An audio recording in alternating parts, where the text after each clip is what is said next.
በወላይታ ዞን በሚገኙ ወረዳዎችና ከተማ አስተዳደሮች እየተተገበረ ያለው የሌማት ትሩፋት መርሃ ግብር የአርሶ አደሩን የዕለት ተዕለት ሕይወት በከፍተኛ ደረጃ እየቀየረ መሆኑ ተገለጸ። አሰራሩን በቴክኖሎጂ ለመደገፍ መንደሮችን በትክክለኛ መልክዓ ምድራዊ መገኛቸው ወይም ሎኬሽን ለይቶ የማስቀመጥ ዘመናዊ አሰራር ተዘርግቷል። ለአማኑኤል ጃጊሱ ዘገባ እድገት እስራኤል። በወላይታ ዞን የሌማት ትሩፋት ኢኒሼቲቭ ከተጀመረ ወዲህ በየአካባቢው ተጨባጭ የልማት ለውጦች እየተመዘገቡ ይገኛሉ። አሰራሩን በቴክኖሎጂ ለመደገፍ መንደሮችን በትክክለኛ መልክዓ ምድራዊ መገኛቸው ወይም ሎኬሽናቸው ለይቶ የማስቀመጥ ዘመናዊ አሰራርም ተዘርግቷል። ይህም የትኛው አካባቢ በወተት የትኛው አካባቢ ደግሞ በዶሮና በማር ምርት የተሻለ አቅም እንዳለው በጥናት ለይቶ በእቅድ ለመደገፍ አስችሏል። እንደ ሶዶ ዙሪያ ወረዳ ሌማት ትሩፋት ስራዎች እጅግ በጣም ሰፋ ያሉ ስራዎች የተሰሩበት አግባብ ነው ያለው። ስራ ውስጥ ለመግባት ቀደም ብለን ወተት መንደሮች አሉ፣ ማር መንደሮች አሉ፣ ዶሮ መንደሮች አሉ፣ ስጋ መንደሮች አሉ። እነኚህ በአግባቡ የተለየበት አግባብ ነው ያለው። የተለዩት ዝም ብሎ መለየት ብቻም ሳይሆን ኤክስ ዋይ ኮኦርዲኔት በአግባቡ በመውሰድ እስከ ዞንም እስከ ክልልም ድረስ መረጃ የተሰጠበት አግባብ ነው ያለውና ማንንም ቢሆን ይሄንን ኤክስ ዋይ ኮኦርዲኔት የተወሰደውን ማር መንደር ነው፣ ስጋ መንደር ነው፣ ወተት መንደር ነው ብለን የሰጥናቸው ጉዳዮችን እኛን ሳንጠይቅ ገብቶ ማየት የሚችሉበት ሂደት ላይ መኖሩን ያው ለመግለጽ ነው። በወረዳችን የሌማት ትሩፋት ኢኒሼቲቭን ተግባራዊ ከማድረግ አኳያ በአምስት ዋና ዋና ዘርፎች ጥሩ ውጤቶች የተመዘገቡ ይገኛሉ። በዶሮ ሀብት ልማት፣ በማደለብ፣ በንብ ማነብ፣ በአሳ እና በወተት መንደር እነዚህ አምስት ዋና ዋና መንደሮችን ከመፍጠር አኳያ ባሉን በሁሉም ቀበሌያት በቀጠና ደረጃ ኃላፊነት ተሰጥቶ ባለሙያው የማደራጀት ያንን ደግሞ ሞዴል የማድረግ ስራ እየተሰራ ቆይቷል። ከዚህ አኳያ እያንዳንዱ የሌማት ትሩፋት መንደሮች ኤክስ ዋይ ኮኦርዲኔት ተወስዶ ያሉበት አካባቢ ታውቆ በእያንዳንዱ መንደር መታቀፍ ያለበት የአርሶ አደር ቁጥር ይታወቃል። በዛ መሰረት እያንዳንዱ መንደር ላይ 120 አርሶ አደር አንድ ላይ የሚታቀፍበት መንደር አለ፣ 20 አለ። እንደየ ሌማት ትሩፋት አይነቱ ያንን በማደራጀት የመጀመሪያ ምዕራፍ ስራችን ማደራጀት ነበር። የማደራጀት ስራ ጨርሰናል። አሁን ደግሞ ያንን ሞዴል የማድረግ ስራ እየተሰራ ነው እንደ ወረዳችን። በዚህ መነሻ የየአካባቢውን ተፈጥሯዊ ጸጋ መሰረት ያደረጉ የልማት ንቅናቄዎች እየተካሄዱ ሲሆን በተለይም ሶዶ ዙሪያ ወረዳ በወተት መንደር ልማት ከፍተኛ ውጤት ማስመዝገብ ችሏል። በሌላ በኩል ደግሞ የኦፋ ወረዳ በዶሮና በንብ መንደር ልማት የተሻለ አፈጻጸም እያሳየ ይገኛል። እንደ ሶዶ ዙሪያ በወተት ምርት ላይ ፖቴንሻል አካባቢ ነው። ወተት መንደር ላይ ከፍ ያለ እቅዱ የተሰጠበት ለዞን ነው። ከዞን የተሰጠን አለና በማር መንደሪም፣ በወተት መንደሪም፣ በስጋ መንደሪም፣ በአሳ መንደሪም፣ በዶሮ መንደሪም የተሻለ አፈጻጸም በሁሉም ላይ ከ100% በላይ የተሳካበት ነው። ዞኑን ደግሞ ይሄን አፕሩቭ ያደረጉበት የተለያዩ መዋቅሮች ከክልልም ከዞኑም ገብቶ ጉብኝት ያደረጉ ያሉበትና ግብረስ የተሰጡ እንደ ወረዳችን ሞዴል ሆኑ የዶሮ መንደሮች አሉ። በእያንዳንዱ አርሶ አደር ቤት 32 ዶሮች፣ 7 ሀገረሰብና 25 ደግሞ የውጭ ዝርያ እነዚህ አንድ ላይ ተቀላቅለው ያሉበትና የዶሮ ማሳደሪያ ቤቶች በባለሙያ ድጋፍ የተሻለ ሆኖ መኖች በጥሩ ሁኔታ የሚቀርቡበት አርሶ አደሩ ደግሞ የኪሎ ስልጠና የሚወስድበትና የዶሮ በሽታ እንዳይከሰት ክትባትም ጭምር በባለሙያ በኩል የተሰጠ አዳዲስ ደግሞ ለሚፈጠሩ መንደሮች የዶሮ ጫጩት የማቅረብ ስራ ከዞን ከክልል ጋር በመናበብ እየሰራን ያለንበት ሁኔታ አለ። ከዚህ አኳያ ከፍተኛ ለውጥ መጥቷል። ይህ የሌማት ትሩፋት ንቅናቄ የአካባቢውን ምርታማነት ከመጨመር ባለፈ የአርሶ አደሩን ማህበራዊና ኢኮኖሚያዊ ህይወት በከፍተኛ ደረጃ ለውጦታል። ከዚህ ቀደም የነበረውን የምግብ እጥረት በማስቀረት ቤተሰቦች ከተመረተው ምርት የተመጣጠነ ምግብ በቤታቸው እንዲያገኙ አድርጓል። ከዚህም በላይ አርሶ አደሮቹ የቤተሰባቸውን ፍጆታ ሸፍነው ምርታቸውን በእጥፍ በማሳደግ ለገበያ በማቅረብ ላይ በመሆናቸው የኢኮኖሚ ተጠቃሚነታቸው በሚገባ አድጓል። በወተት ላይ ከ5 በላይ ነው ለኛም የተሰጠው። በዛ ልክ ከፍ ያለ የተሳካበት አግባብ ነው ያለው። በዛ ልክ በዶሮ መንደርም 5ቱ ተደራጅተው 5 በላይ የተሳካበት አግባብ ነው ያለው። ስጋ መንደርም በዛ ልክ ተደራጅተው ከእቅዱ በላይ የተሳካበትና ማር መንደርም በዛ ልክ መጨረሻ ላይ ደግሞ አሳ መንደርም 2 እቅድ ተሰጠው 2ም በአግባቡ የተሳካበት አግባብ ነው ያለውና አንድ ቀን ዶሮ ጫጩትም በዛ ልክ ደግሞ የ45 ቀን ዶሮ ቄብም ታቅዶ ከእቅዱ በላይ የተሳካበት አግባብ ነው ያለው። እዚህ ላይ ወጣቶችም አባቶችም እናቶችም ህፃናትም የተሻለ ምርት እያገኙ ያሉበት ከቤት ስጋ፣ ወተት፣ ዶሮ፣ አይብ እያገኙ ያሉበት ቤቶች መኖሩን ለመግለጽ ነው። አርሶ አደሩም ከእንቁላሉ ከዶሮ ስጋ በተለይ ዓመት በዓል ሲደርስ አንድ ዶሮ እስከ 2000 እስከ 3000 ብር ይሸጣል። ያንን አርሶ አደሮቻችን ተጠቃሚ እንዲሆኑ የተመረተውን ጥራት ያለውን ማር ምርት ለሀገር ኤግዚቢሽንም ጭምር በአዲስ አበባ ደረጃ በአሽጎ በማቅረብ የኢኮኖሚ ተጠቃሚ አርሶ አደሩ የሆነ ያለበት ሁኔታ አለና ከዚህ ጋር ተያይዞ በርካታ ውጤቶች ተመዝግቧል። የተለያዩ ንጥረ ነገር ያላቸው የምግብ አይነቶችን አርሶ አደሩ ተጠቃሚ እንዲሆን ከሁሉም አይነት ከስጋውም፣ ከማሩም፣ ከአሳውም፣ ከእንቁላሉም አርሶ አደሩ ተጠቃሚ እንዲሆን በአንድ በኩል የምግብ ዋስትናን የስነ ምግብ ሁኔታውን የራሱን እያስተካከለ በሌላ በኩል ደግሞ በእጥፍ በማምረት ለገበያ እያቀረበ ኢኮኖሚው የሚገነባበት ስርዓትን ለማምጣት አይነተኛ ሚና ያለው ስለሆነ ይህንን በቀኝ እጅ ይዘን እየሰራን ያለበት ሁኔታ አለና በአጠቃላይ ጥሩ ውጤቶች ተመዝግቧል። በአጠቃላይ በወላይታ ዞን እየታየ ያለው ተሞክሮ የግብርናውን ዘርፍ በቴክኖሎጂና በዘመናዊ አሰራር ከተደገፈ የላቀና ተጨባጭ ውጤት ማምጣት እንደሚቻል ትልቅ ማሳያ ሆኗል።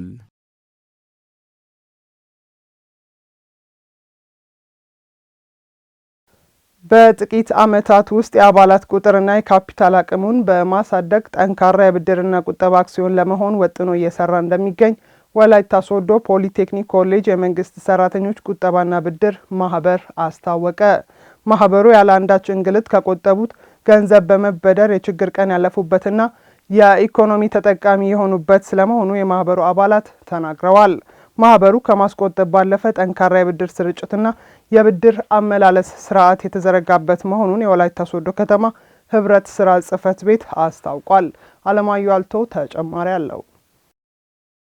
ተባብሮ የማደግ ጽኑ መሻት የወለደው ነው። በ2011 ዓመተ ምህረት የተመሰረተው ወላይታ ሶዶ ፖሊቴክኒክ ኮሌጅ የመንግስት ሰራተኞች ብድርና ቁጠባ ማህበር እንደ መንግስት ሰራተኛ ወር ጠብቀው በሚያገኟት ጥቂት ደሞዝ የኑሮን አቀበት መውጣት አልሆን ያላቸው በቁጥር ጥቂት አባላትን ይዞ ወደ ቁጠባና ብድር ስራ የገባው ማህበሩ የችግር ቀን ማለፊያ የአዲስ ህይወት ጅማሮ እንደሆናቸው አባላቱ ይናገራሉ።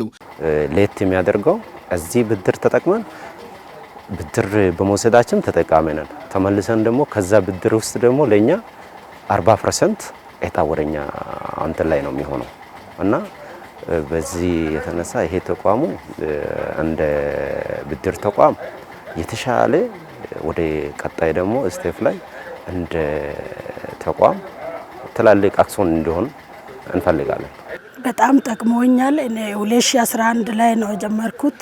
ከደሞዜ አጠቃላይ ከደሞዜ ነው ቀጠብኩት። ከዛ እየተጠቀምኩ ብድር እየወሰድኩ በአጭርም በረጅም ብድር እየወሰድኩ ብዙ ስራ ሰርቻለሁ፣ ብዙ ተጠቅሜያለሁ። ስለዚህ ብዙ ሰዎችም በዚህ ላይ ቢቆጠብ ጥሩ ነው። ለኔ ብዙ ስለተጠቀምኩ እኔ አይቻለሁ። ከዚህ በኋላ ብዙ እሄዳለሁ ብዬ እያሰብኩ ነኝ። የጀመርኩትን ቤት መሬት ላይ የነበረውን እስከ ላይ ድረስ የጨረስኩት ከዚህ ማህበር በወሰድኩት ገንዘብ ነው። ይሄንን ደግሞ ከውጭ ጋር ሲነጻጸር እዚሁ ያለው ህብረት በትንሽ ትርፍ በረጅም ጊዜ በትንሽ ትርፍ በረጅም ጊዜ እንደገና ደግሞ በአጭር ጊዜ ውስጥ በመውሰድ በጠየቅኩት በሳምንት ውስጥ ነው የማገኘው ገንዘቡን። ስለዚህ ያንም ነገሮች ስላሉ ሌላው በርካታ ደግሞ ጥቅሙ እዛው ከሰራኋት ግማሹ ለኑሮዬ፣ ግማሹ ለቁጠባ፣ ግማሹ ደግሞ ለመመለስ ነው። እዛው ነው ጥሩ ነገሩና የማይገኘው ቻንስ።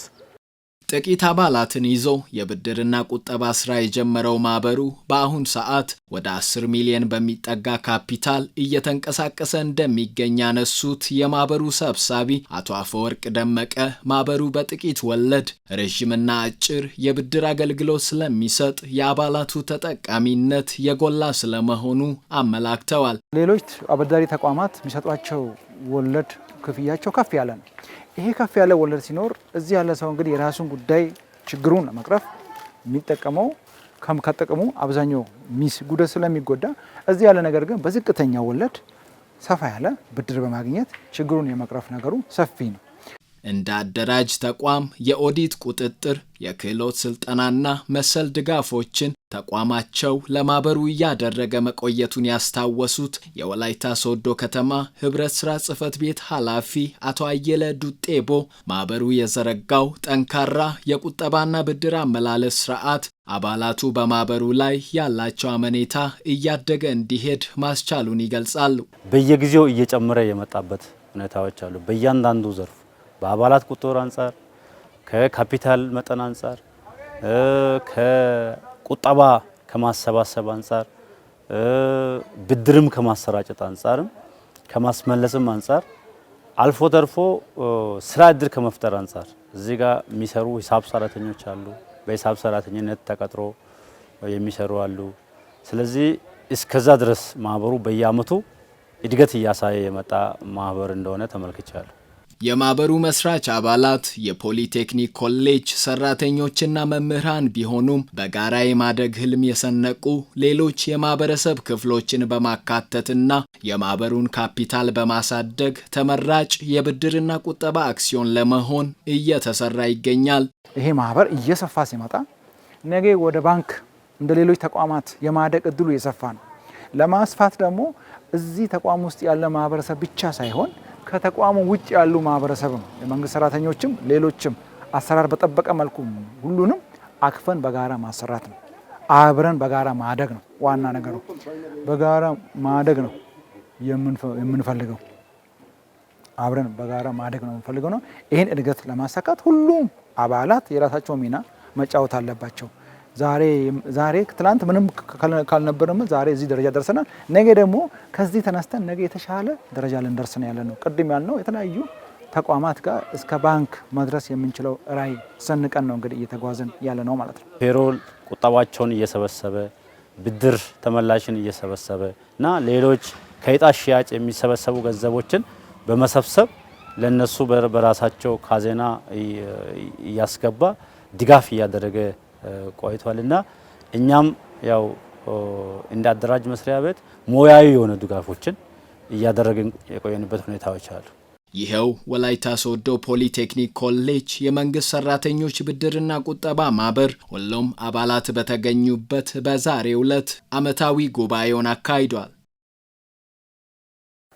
በአረካ ከተማ አስተዳደር ሃንጋዳ ሁለተኛ ደረጃ ትምህርት ቤት የንብረት ክፍል ሰራተኛና ቁልፍ ያዥ ሆኖ ይሰራ የነበረ ግለሰብ በከባድ እምነት ማጉደልና የሙስና ወንጀል ጥፋተኛ ተባለ። የወላይታ ዞን ከፍተኛ ፍርድ ቤት በንብረት ክፍል ሰራተኛ በነበረው ግለሰብ ላይ የቀረበውን የሙስና ወንጀል ክስ መዝገብ መርምሮ የመጨረሻ ውሳኔ አስተላልፏል። የወንጀል ድርጊቱና ውሳኔውን የተመለከተ የችሎት ዘገባ አለን ትዝታ ታከለ እንደሚከተለው ታቀርባለች።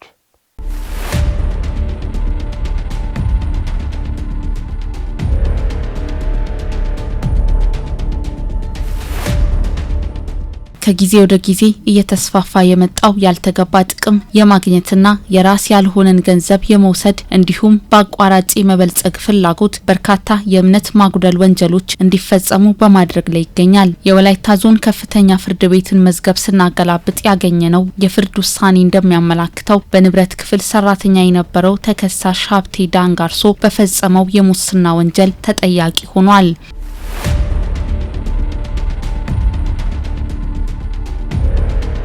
ተከሳሹ ባረካ ከተማ አስተዳደር ሃንጋዳ ሁለተኛ ደረጃ ትምህርት ቤት የንብረት ክፍል ሰራተኛና ቁልፍ ያዥ ሆኖ በሚሰራበት ወቅት ከምሽቱ 1 ሰዓት ተኩል ላይ ከተቋሙ ንብረት ክፍል 16 ካርቶን የዋጋ ግምቱ 585738 ብር የሆነውን የተማሪዎችና የመምህራን መጻሕፍትን ለግል ጥቅሙ ለማዋል በባጃጅ ሲጭን እጅ ከፍንጅ ተይዞ በከባድ እምነት ማጉደል የሙስና ወንጀል ተከሷል።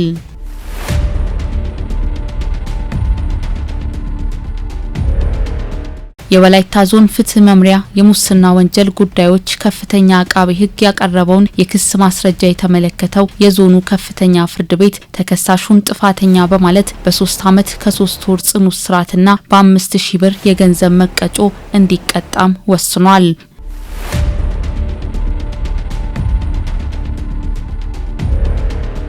ይህ የቅጣት ውሳኔ ለሌሎች መሰል የጥፋት ድርጊት ለሚፈጽሙ አካላት አስተማሪ እንዲሆን ታስቦ መሆኑን ያስረዳው ፍርድ ቤቱ የሙስና ወንጀልን በጋራ ለመከላከልና አጥፊዎችን ወደ ሕግ ፊት ለማቅረብ እያንዳንዱ የማህበረሰብ ክፍል የበኩሉን ኃላፊነትና ድርሻ ሊወጣ እንደሚገባ አሳስቧል።